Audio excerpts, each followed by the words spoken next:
रूप में मैं बस उनको आमंत्रित करना चाहूंगा जिन्होंने हमें संघर्ष का पर्याय सिखाया। और प्रताप जी ने सही कहा, ये गलियां जो है ये तो हमारी जानी पहचानी है, क्योंकि इन पे हमने आंदोलन करते रहे। ऐसे वक्ता के तौर पर मैं आमंत्रित करूंगा पूर्व प्रदेश अध्यक्ष सचिन पायलट जी। आप जोरदार तालियों से स्वागत करेंगे सचिन पायलट जी।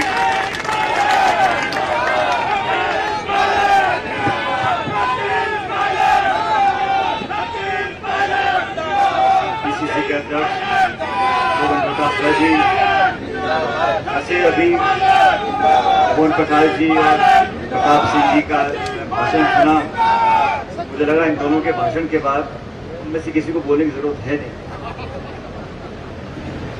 जो कुछ बोलना कहना था वो प्रताप सिंह जी ने बड़े जोर से, विस्तार से और आदरणीय मोहन प्रकाश जी ने आपको बोला। लेकिन प्रकाश जी की अध्यक्षता में आज प्रदेश कांग्रेस कमेटी का ये धरना हो रहा है। तमाम मंत्रीगण मौजूद हैं, पार्टी के सब पदाधिकारी मौजूद हैं और आप सब मौजूद हो। साथियों, हम पिछले 7 दिन से देख रहे हैं कांग्रेस ने जो आह्वान किया था महंगाई के खिलाफ, और आज हम लोग विशेष रूप से पेट्रोल डीजल गैस की चर्चा हम लोग कर रहे हैं। सब वक्ता ने अपनी बात को रखा। मुझे लगता है कि ये ऐसी चीजें हैं जिसके बारे में हर गृहिणी, हर घर, हर वर्ग, गांव, शहर, देश प्रदेश के लोग जानते हैं, समझते हैं। लेकिन जो बात समझाने वाली है, जिसके लिए मैं समझता हूं अखिल भारतीय कांग्रेस कमेटी प्रयासरत है कि ये जो लगातार आर्थिक आतंक हम पे छोड़ा जा रहा है, ये मात्र बढ़ी हुई कीमत नहीं है। बढ़ी हुई कीमतों के कारण बताते हैं कि अंतर्राष्ट्रीय में बाजार में दाम बढ़ गए, यूक्रेन रूस का युद्ध हो रहा है। अरे भाई साहब, लेकिन ये जो दाम बढ़े हैं, संघीय प्रणाली के अंदर जो देश की आय होती है उसका विभाजन होता है। केंद्र के पास कुछ हिस्सा जाता है, राज्य के पास कुछ हिस्सा जाता है। तो पिछले 70-72 सालों में जब जब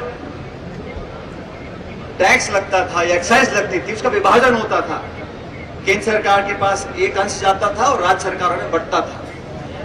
भाजपा की सरकार ने पिछले 7 सालों में क्या किया है, जो दाम हम बड़े देख रहे हैं, मुंबई में 121 रुपए लीटर पेट्रोल बिक रहा है, 121 रुपए।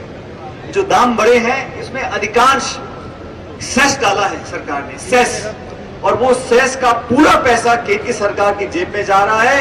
1,28,000 करोड़ रुपए, मैं दोबारा बोलता हूं, 1,28,000 करोड़ रुपए सिर्फ सेस के माध्यम से पेट्रोल डीजल से सरकार ने 6 साल में कमाए। बढ़े हुए दामों में जो आय हो रही है, जो इनकम हो रही है, वो राज्य सरकारों में जा नहीं रही। राज्य सरकारों का जो हिस्सा बनता है वो केंद्र सरकार दे नहीं रही। और सिर्फ पेट्रोल डीजल को अगर छोड़ दें, कुकिंग ऑयल हो, खाद्य सामग्री हो, फल सब्जी, फूल, दाल, चीनी, तेल, चायपत्ती, कुछ भी हम ले लें, आसमान छू रही है। हम सब लोगों का दायित्व बनता है कि जनता के लिए इस सरकार पर दबाव डालें। मुझे खेद है केंद्र सरकार का एक भी नुमाइंदा ऐसा नहीं है जिसने जनता के आंसू पहुंचने की कोशिश भी की हो। किसी एक प्रमुख राष्ट्र नेता ने इतना मल्लम लगाने की कोशिश की हो कि डरिएगा मत, हम कीमतों को नियंत्रण में लाने की कोशिश करेंगे। झूठे मुंह संसद में किसी मंत्री या प्रधानमंत्री ने बोल दिया हो कि देश आज पीड़ा में है, हमारी सरकार कोशिश कर रही है कि हम दाम कम करेंगे। ये इसलिए हो रहा है साथियों, ये सब लोग घमंड और अहंकार में राज करने की इनको आदत पड़ गई है। इनको मालूम है दाम कितने बढ़ जाएं, अंत में चुनाव आएगा, वो भाषण देंगे, 80 बनाम 20 की बात करेंगे, मंदिर मस्जिद की बात करेंगे, हिंदू मुसलमान की बात करेंगे, लोगों के अंदर एक भावना पैदा कर देंगे और फिर चुनाव में वोट ले लेंगे। लेकिन इस आर्थिक आतंक को, जैसा मोहन प्रकाश जी बोल रहे थे, इस सरकार की अनेक नीतियों की हम आलोचना कर सकते हैं, लेकिन जो आर्थिक नीति है वो इस देश को खोखला कर रही है। हमारे नौजवानों को बताना पड़ेगा कि किसानों को 2,000 रुपए खाते में डालकर लाखों करोड़ की जेब पर डकैती डाली जा रही है। आज केंद्र की सरकार ने कुछ छोड़ा नहीं है। हवाई अड्डा हो, रेलवे लाइन हो, बीमा कंपनी हो, तेल कंपनी हो, कुछ भी हो, उस सबको बेचने में लगे हुए हैं। और बेच के वो जो आमदनी आ रही है वो किसकी जेब में जा रही है? अगर मुफ्त का राशन बांट दें, मैं सरकार का धन्यवाद करूं, लेकिन संपत्तियां बेचकर सीमित लोगों तक, चंद लोगों तक उसकी आमदनी की जो पैसा है वहां तक पहुंच रहा है। ये अर्थव्यवस्था जो हो रही है, इतने बड़े देश में जहां 130 करोड़ लोग रहते हैं, 2/3 लोग किसानी पर निर्भर करते हैं। कोरोना काल में लॉकडाउन हुआ, उसके दौरान हर बड़े देश ने सीधा लोगों को पैसा दिया था। मैं आप लोगों से पूछना चाहता हूं, केंद्र के वित्त मंत्री महोदय ने एक घोषणा करी थी लॉकडाउन के दौरान कि हम 20 लाख करोड़ रुपए की आर्थिक पैकेज देंगे। आप में से किसी ने उस 20 लाख करोड़ का एक नया पैसा देखा है?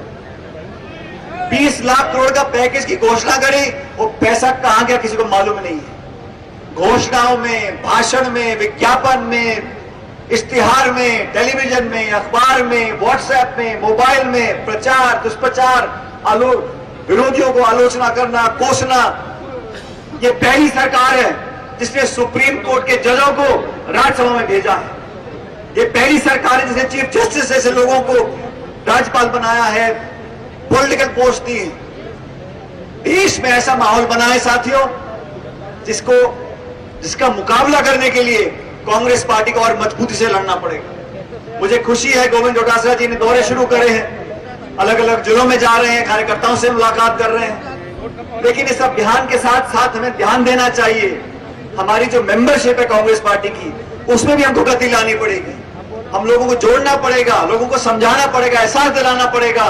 धरना हो, प्रदर्शन हो, ये सांकेतिक होते हैं, लेकिन जो संदेश है वो जन जन तक पहुंचाना पड़ेगा। इस पूरे देश के अंदर भारतीय जनता पार्टी की सरकार जरूर है, लेकिन वो भी इस बात को जानते हैं कि जब उनकी पोल खुलेगी तो बार बार ये ध्रुवीकरण का जो नारा देते हैं, लोगों को बहकाने का नारा देते हैं, ये कभी न कभी नकाब उतरेगा, उतरना चालू हो गया है। लेकिन हम सबको संकल्प लेना पड़ेगा। आज हमारे घरों के अंदर आज ऐसा कौन सा व्यक्ति है जो पेट्रोल पंप पे अपने स्कूटर, मोटरसाइकिल पर पेट्रोल डलवाता है, उसको पीड़ा नहीं होती होगी?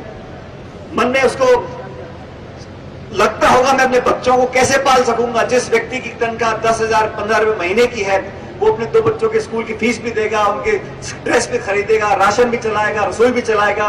वो पीड़ा में है, वो दुख में है, उसका दामन हमको पकड़ के रखना है, उसका हाथ में पकड़ के रखना है। लेकिन एक राजनीतिक कार्यकर्ता की जिम्मेदारी क्या है? इस देश में जो विचारधाराएं फैल रही हैं, उसका मुकाबला करने के लिए संपूर्ण भारत में अगर कोई विचारधारा है तो कांग्रेस की विचारधारा है। उस विचारधारा को और व्यापक बनाने के लिए हम लोगों को और मेहनत करनी पड़ेगी। और मुझे कहने में कोई संकोच नहीं है, लगातार राजनीति में चुनाव आते हैं जाते हैं, लेकिन विचारधारा को मजबूत करने के लिए हमें कार्यकर्ताओं को जोड़ना पड़ेगा। और आप सबसे मैं आग्रह करूंगा, पिछले 7-8 दिन से जो अभियान चला, आज हम राजधानी में अभियान कर रहे हैं, मुझे लगता है बहुत जल्द दिल्ली के अंदर भी हम इस प्रकार का कार्यक्रम करेंगे। संसद के अंदर भी हम लोगों ने आवाज को उठाया है, धरने भी दिए जनता मंदिर में। और ये लोग जो शौर्य वीरता की बात करते हैं, भारत माता के नाम पर वोट देना चाहते हैं, मैं पूछना चाहता हूं केंद्र की सरकार से, भारत की सेना में 1,22,000 पद खाली पड़े हैं, 2.5 साल से भर्ती नहीं हुई सेना की, कौन जवाब देगा? जवाबदेही सरकार ने बंद कर दी है। इन लोगों को लगता है कि वोट लेते रहो और जनता हमें वोट देती रहेगी। ये समय बदलेगा और आप लोगों की मेहनत के कारण बदलेगा। मैं आप लोगों को घबरा देना चाहता हूं, आह्वान करना चाहता हूं कि इस प्रकार के आयोजन हम करते रहेंगे और जहां जहां भी हम लोगों को पार्टी का आदेश मिलेगा वहां जाकर आप लोगों की मदद करेंगे। मैं एक बार पूरे डोटासरा जी का जो प्रदेश अध्यक्ष हैं और प्रताप सिंह जी जो जिला अध्यक्ष हैं, दोनों अध्यक्षों को, सभी साथियों को बहुत धन्यवाद करता हूं कि आप लोगों ने इस आयोजन को किया। इस संदेश को पूरे प्रदेश में फैलाएं, ये मेरी आपसे विनती है। बहुत बहुत धन्यवाद। जय हिंद, राम राम साहब।